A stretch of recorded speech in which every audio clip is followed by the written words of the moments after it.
Hi, I'm Crystal. I'm at home at my flat by myself. It's the 7th of October 2015. Today has been one hell of a horrible day. Without being using expletives and swearing, it's been absolute rubbish. This morning I woke up and didn't feel very well and decided that Janestra, you're going to have one day of complete rest where you don't go out at all today, where you just sit down and relax. And it wasn't to be. The postman came and I got a DVD called Precious in the post, which is a very good film actually.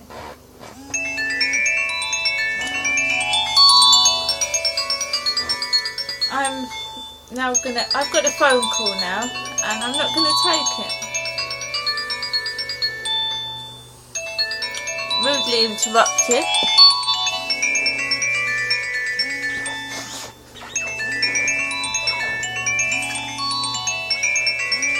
When the phone call finally finishes, I'll tell you all about the Precious DVD. Go on, go on, go on.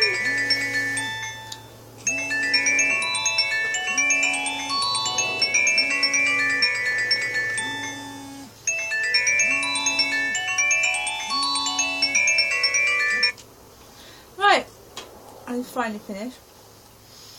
I stayed indoors and decided that I wasn't going to go out today.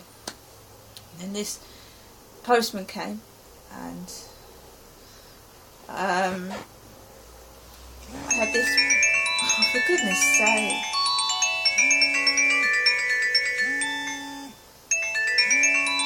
Let's put it on silent, that's better. I got this Precious DVD, which is about a teenager that is sexually abused by her father, and she has 2 children by him, and it's a happy ending. It's a very good film. It's about a teenager that's being abused and can't read or write, and it's really, really good. That's all I can say about it. I watched that.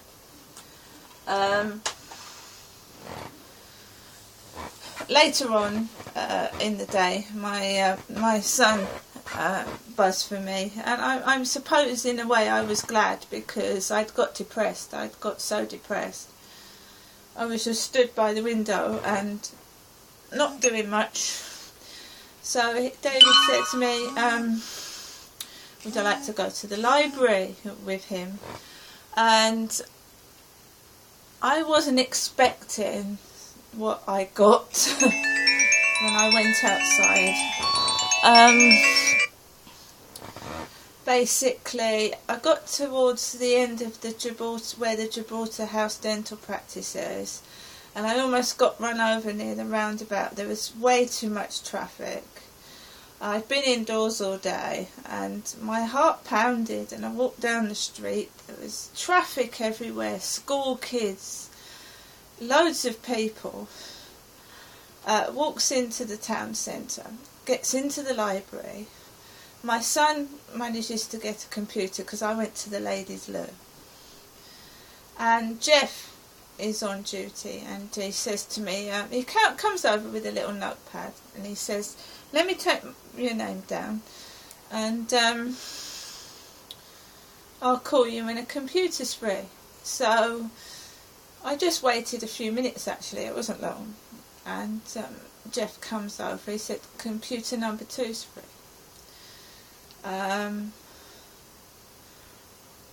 Because I smelt a really nasty smell in the library, it was about 5 or 6 days ago now, I keep sniffing myself, and it isn't me.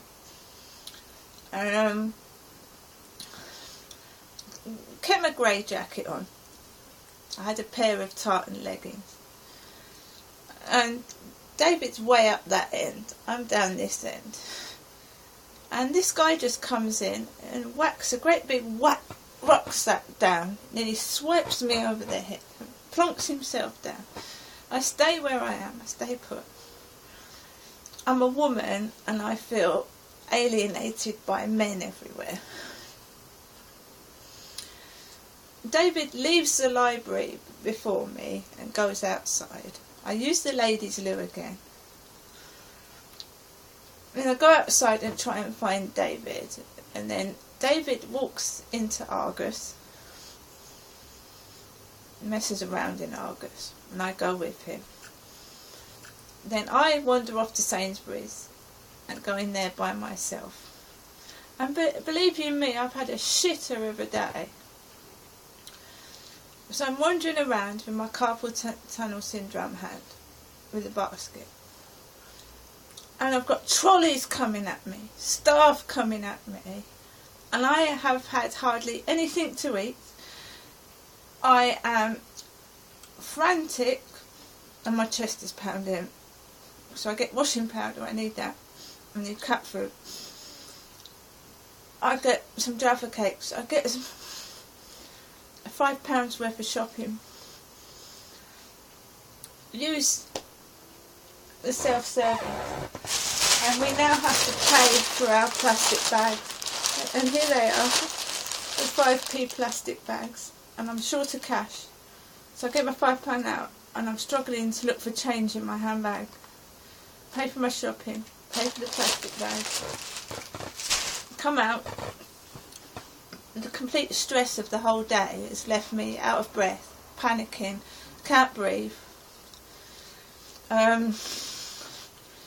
Basically, I walk home by myself with 3 plastic Sainsbury's orange bags.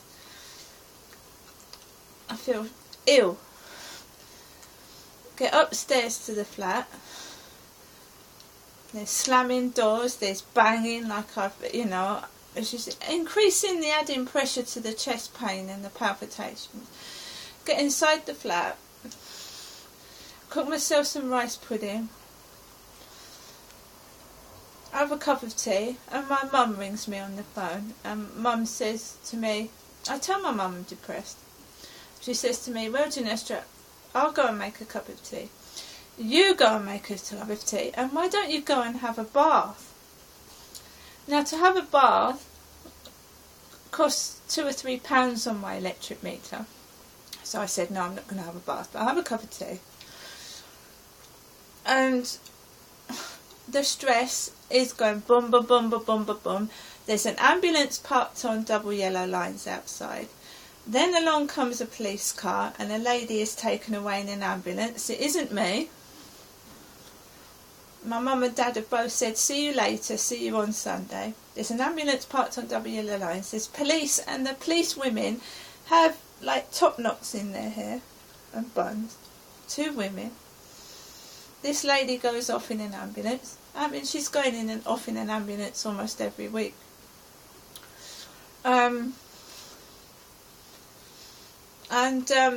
start to panic. I'm sat in here panicking. I'm by myself. I managed to eventually calm myself down and watch a DVD. David came back briefly.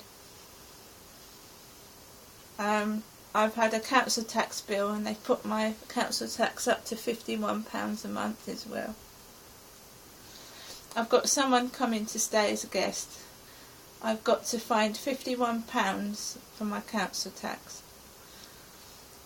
I've got to find £35 for my water rates, and my son is coming down at the end of this month.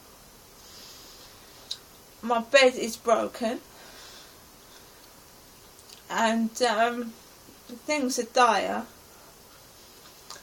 and I've got perverts ringing me on the phone for sex again. I turned one down today, and that's all my life revolves around. As you can see, it's night time. I'm in my pyjamas. I'm by myself. There's nobody here. And I'm being harassed and not left alone. I just want to be alone, quiet, get on with my business, which is not a lot. I don't make a loud noise. I don't cause trouble. And I feel I'm picked on, harassed, and just used by people. And sometimes you just basically have enough of it. Tomorrow, my son has told me to wait in all this week in the morning because he's trying to help me. My washing machine is broken, my tumble dryer is broken, I have a bad hand, and he told me to wait in for a portable twin tub.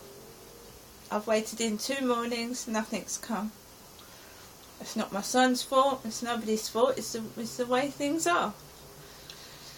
Every time Andy sends me a letter, it's either broken or damaged, something missing out of it. There's insufficient postage when normally there would be sufficient postage. When he stayed over months ago now, we both came back and his clothes had been partially destroyed and someone had damaged his bed he was sleeping on. I can't talk to my sons without someone rattling off and being stupid. They're my sons. For goodness sake, pack it in.